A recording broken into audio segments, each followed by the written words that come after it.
0 to 60 is dispatched in under 7 seconds.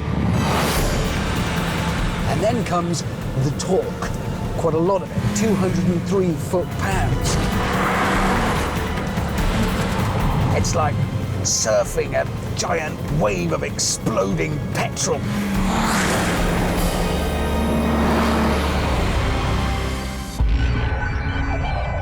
The designers have been allowed to enjoy themselves too, because everywhere you look, there are little reminders of the much-loved 205 GTI.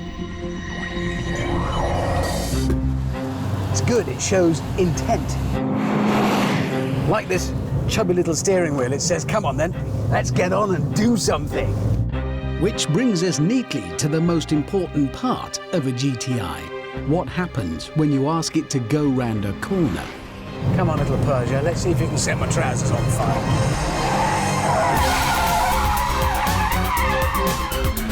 There it is.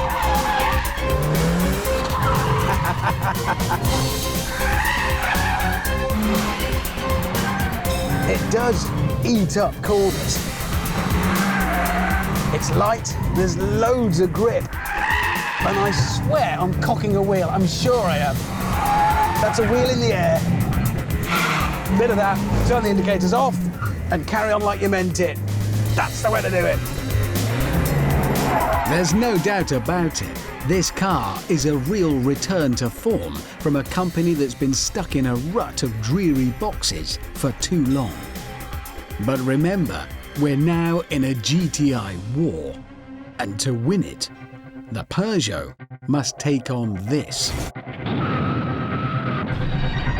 The brand new hot Renault Clio.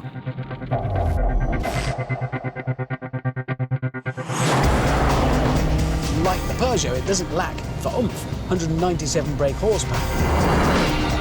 From, like the Peugeot, a 1.6-litre turbo. But where the Peugeot looks back to the old 205, the Renault is aimed squarely at today's computer geeks. This central screen here, I've got gauges, a lot of them. I've got a G diagram of my G. And then this is real PlayStation stuff, but you can actually change the sound of the engine. So you go into the menu, and then you can select the noise from different cars. There's like a Renault Alpine, which is an old classic, or even a Nissan GTR. So I'm gonna have a V6.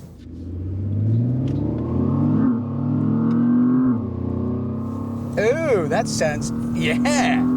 If 10-year-olds could drive, they would love this. And then, when you push this button, a strangely familiar crash helmet appears. And you can do this.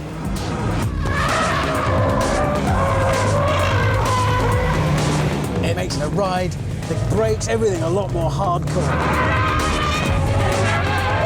Come on, that's feeling nice. Without doubt, the computerized Clio has a more juvenile streak than the Peugeot. But sadly, it also has a really annoying problem. This gearbox, it's about as sharp as a vicar sweeping up leaves through the bends. It just doesn't have the speed to react. And there's another problem. The whole idea of a flappy paddle gearbox in a hot hatch. I don't want to sound like James May, oh, I prefer the old-fashioned type, but I do. Changing gear is a vital form of self-expression that I'm being denied. It's not like you can opt for a manual either, because with this car, it's flappy paddle or nothing. The high-tech little Renault is good, but the stupid gearbox spoils your fun. And that leaves it vulnerable to attack from this. The Ford Fiesta ST.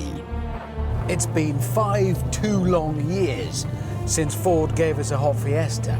And on paper, this thing looks to be going into battle with the Frenchies on the back foot. Because like the other two, it's got a 1.6-litre turbo, but 20 brake horsepower less, 179. But here's the thing, The other two each cost just under 19 grand. This is 2 grand cheaper. Yet despite the reasonable price, the Fiesta certainly looks the part. It's got fat 17-inch alloys, Recaro seats, and a full suite of skirts, spoilers, and big exhausts. All of which is very nice, but with that 20 horsepower deficit, the Fiesta is still likely to get a pasting in a drag race. But you never know. This is lighter and it has more torque. It might win or come second. 3, 2, 1, go! Changing gear as quickly as I can, manually. Come on. Come on, come on, Ford, come on! No! Yeah, it's done the third thing. It's did the third option. But then I took the Ford for a spot of cornering.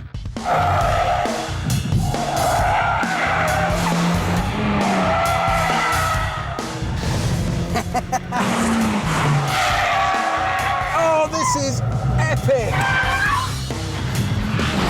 The others have had their suspension lowered a bit. This has had its dropped by a whole juicy 15 millimeters. You can feel it. It corners flat.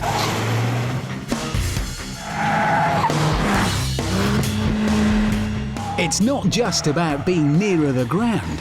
Everything about the Fiesta, the steering, the handling, the responsiveness, is peerless. They've got this bang on right. It's brilliant.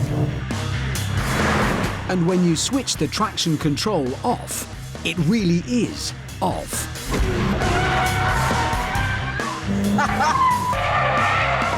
Ford have remembered the key mantra of a hot hatch. It's not just what it does, it's how it makes you feel while it's doing it.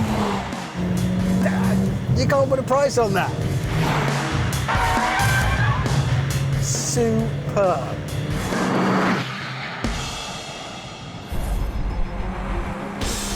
So, conclusion time. The Peugeot and the Renault are really very good. But the Ford is simply brilliant.